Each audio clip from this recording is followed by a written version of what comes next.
Before my sister brought the baby home, there was one name my family did not say out loud. By the time I understood why, my sister had already given that name to her daughter. My sister named her baby Patty, not Patricia, not Pat, Patty. A small, soft name. The kind of name you give a doll with one missing eye. The kind of name that sounds harmless until someone says it in a quiet room and everyone stops breathing. She had the baby in November, 6 pounds, dark hair, no eyebrows yet, a little red mouth that kept opening and closing like she was trying to remember how to speak. Robin and her husband had argued about names for months. There were lists taped to the fridge, names circled, crossed out, rewritten: Evelyn, May, Charlotte, Nora. Patty was never on any list. When I asked where it came from, Robin was sitting in the hospital bed with the baby asleep against her chest. She looked tired in that hollow way new mothers look tired, like something had reached inside her and taken more than blood. She said, "It just came to me." Her husband laughed from the chair beside the bed. "Like Aunt Patty." Robin looked at him. "We don't have an Aunt Patty." The room went very still after that, not silent. Hospitals are never silent. There was the soft beep of the monitor, the wheels of a cart passing in the hallway, a woman crying somewhere behind a curtain. But inside our room, something closed. My mother stopped folding the baby blanket. My father looked at the floor. Robin looked at the baby. And the baby opened her eyes. Newborns don't focus. Everyone says that. They look through you, past you, at lights, at shadows. But this baby looked directly at me and smiled. I waited until Robin was home. I helped bring in the diaper bags. I carried the flowers. I sat on the couch with the baby sleeping on my chest while Robin took her first real shower in 3 days. The baby smelled like milk and hospital soap. Her tiny fingers opened and closed against my shirt. My mother kept watching us from the kitchen, not lovingly, carefully, like she was afraid I might drop something already broken. That evening, while Robin rinsed bottles at the sink, I said it. "Do you remember Patty?" The bottle slipped in her hand but did not fall. She kept rinsing. "Of course I remember Patty," she said. "I just brought her home." "No," I said. "The other Patty." The water kept running. Robin turned it off. She looked at me the way people look at you when you have said something cruel by accident. "What other Patty?" I almost apologized. That is what my family teaches you to do when you get too close to something. Apologize, step back, pretend you didn't see the door. But the baby started crying in the next room. One sharp cry, then nothing. Robin looked toward the nursery, and for half a second, before she became my sister again, I saw fear move across her face, not confusion, recognition. That night, I slept at my parents' house, in my old bedroom, which was no longer my old bedroom. It had become the guest room years ago. White comforter, neutral curtains, a framed print of a beach none of us had ever visited, but the closet still stuck at the bottom. The air still smelled faintly of crayons and dust. And on the top shelf, behind a box of Christmas ornaments, my mother still kept the plastic bin. Every family has one. Drawings, report cards, birthday cards, construction paper turkeys, proof that children happened. I pulled it down and sat on the floor. At first, I found normal things. A spelling test, a drawing of a cat with 7 legs, a Mother's Day card with glitter still falling off it. Then I found the first picture. 2 girls standing on green grass, one small, one taller, their hands touching. Above them, in careful pencil, someone had written, "Me and Patty." The girl on the right had brown hair, a small mouth, a freckle on one cheek. The girl on the left was labeled Me. She wore a yellow triangle dress. She had no face, not a badly drawn face, no face. The head was an empty oval. I sat there for a long time. Then I found another, and another. 7 drawings in total. Different years, different paper, different crayons. Patty was always drawn carefully. Brown hair, small mouth, freckle. And the girl beside her was always faceless. Sometimes the face had been erased so hard the paper was thin. In one drawing, the head was gone entirely. Just a dress, 2 stick legs, a hand still holding Patty's. I took the drawings downstairs. My mother was in the den watching a cooking show with the volume too low to hear. I held up the first drawing. "Mom, who was Patty?"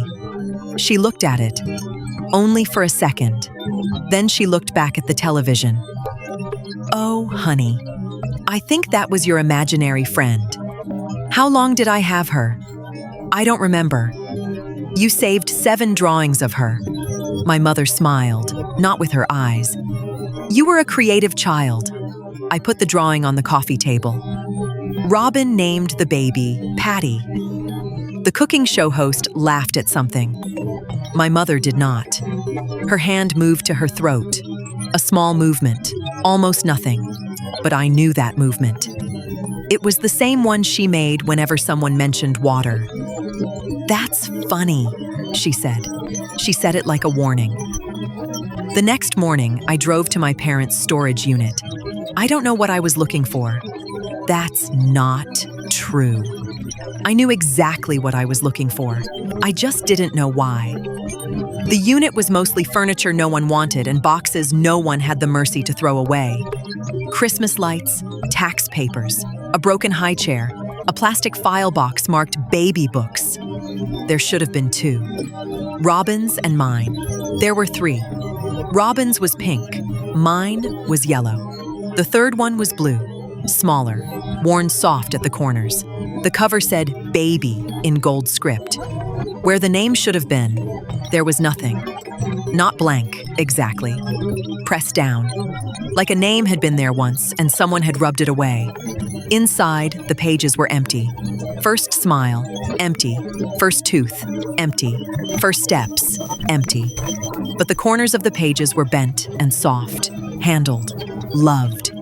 Opened again and again by someone who could not bear to fill it in and could not bear to throw it away. In the back pocket, I found a Polaroid, washed out almost orange, a bathroom, white tile, a narrow tub, a small wet foot. That was all. One little foot at the edge of the frame. I put it back too quickly, like it had burned me. At home, I looked at every photograph in my parents' den. There were hundreds of Robin. Robin in a red snowsuit. Robin holding the cat. Robin at the beach. Robin missing her front teeth. There were almost none of me before I was 7. In the ones that existed, my mother was always touching me.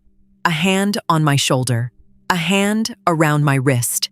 A hand pressed to the top of my head. Not affection. Inventory. Like she was making sure I was still there. That evening, I went to Robin's house. The nursery was lit by one lamp. The crib was in the corner, away from the closet. Robin sat in the rocking chair with the baby in her arms. The room smelled like formula and clean cotton. I stood in the doorway. "Do you remember when there were 3 of us?" The rocking chair creaked. Robin did not look at me. "Don't." That one word changed the room, because she did remember. Not clearly, maybe. Not safely. But somewhere inside her, behind the life she had built, and the name she had given her child, my sister remembered Patty. I stepped closer. "Do you remember the bathtub?" Her eyes closed. "Please don't." "Robin." "There was an accident," she whispered. The baby moved in her arms. "A long time ago. Before you were born."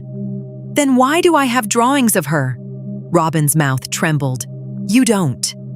I didn't understand. She looked at me then. Really looked. And for the first time in my life, my older sister looked younger than me. "I drew them," she said. The baby opened her eyes. Robin looked down quickly. "I drew them because Mom told me not to say her name. She told me Patty was gone. She told me if I talked about her too much, I would make everyone sad. So I drew her instead. I thought of the faceless girl, the empty oval, the erased head. Why didn't you draw my face?" Robin started crying. quietly, like she had learned how to do it without waking anyone. Because you had hers. The baby smiled. Not at Robin. At me. I went home. I searched obituaries from the year I was born. It took less than 10 minutes. That felt obscene. A whole child, a whole life, hidden in our family for 33 years, and I found her in 10 minutes. Patricia Ann Whitcomb, 4 years old, beloved daughter, cherished sister. The newspaper photo was grainy and gray, but I could see her. Brown hair, small mouth, freckle on one cheek. My face, not almost, not a resemblance, my face. I drove back to my parents' house after midnight. The kitchen light was on. It was always on when I was little. My mother used to say it was because I was afraid of the dark. Standing there, holding a dead child's obituary, I understood. I had never been afraid of the dark. She was. I went upstairs to the bathroom. White tile, narrow tub, little metal drain shaped like a flower. I stood in the doorway and waited for a memory. Nothing came. No screaming, no water, no small body pulled from the tub. Nothing. Only the feeling that the room knew me better than I knew it. I went back to the closet and pulled down the bin again. This time, I looked at the handwriting. Not the teacher comments, not my mother's labels, the pencil letters on the drawings. Me and Patty. It was not mine, it was Robin's. My sister had drawn Patty over and over, and beside her, she had drawn me without a face. Not because she didn't know what I looked like, because she did. Because my face had already belonged to someone else. I found the blue baby book again. This time I opened every page. At the back, behind the Polaroid, there was a hospital bracelet. Mine. My name printed neatly, but someone had crossed it out in blue pen. Underneath, in my mother's handwriting, was one word: Patty. Downstairs, my mother made a sound in her sleep. Not a scream, not a sob. A name. Patty. For 33 years, when she said that name in her dreams, I used to go to her. I used to stand beside her bed and let her touch my face until she woke up. I thought that was what daughters did. That night, for the first time, I did not answer. I drove to Robin's house before sunrise. The street was dark, every window black except the nursery. That one soft, yellow lamp. Robin was in the rocking chair, the baby in her arms. I stood on the lawn and watched through the glass. Robin looked exhausted. The baby did not. The baby was wide awake, her tiny head turned slowly toward me. She smiled. Not a newborn smile, not gas. A real smile. Then she lifted one hand from the blanket. 4 tiny fingers curled, one finger pointed. Not at me, behind me. I turned. Robin's house was a 1-story ranch. There was no second floor, no upstairs bathroom. But in the reflection of the nursery glass, I saw one. White tile, narrow tub, flower-shaped drain. And standing inside it was a little girl with brown hair, small mouth, freckle on one cheek, dripping wet, smiling at the baby. Robin kept rocking. She did not see. My mother never saw. My father never saw. For 33 years, I did not see either. Because families like mine do not bury their dead. They rename the living. My sister doesn't remember Patty, but Patty remembers us. And now, my sister has given her a new body to wait for. If you want more quiet horror stories like this, like the video and subscribe to Cold Dread Stories.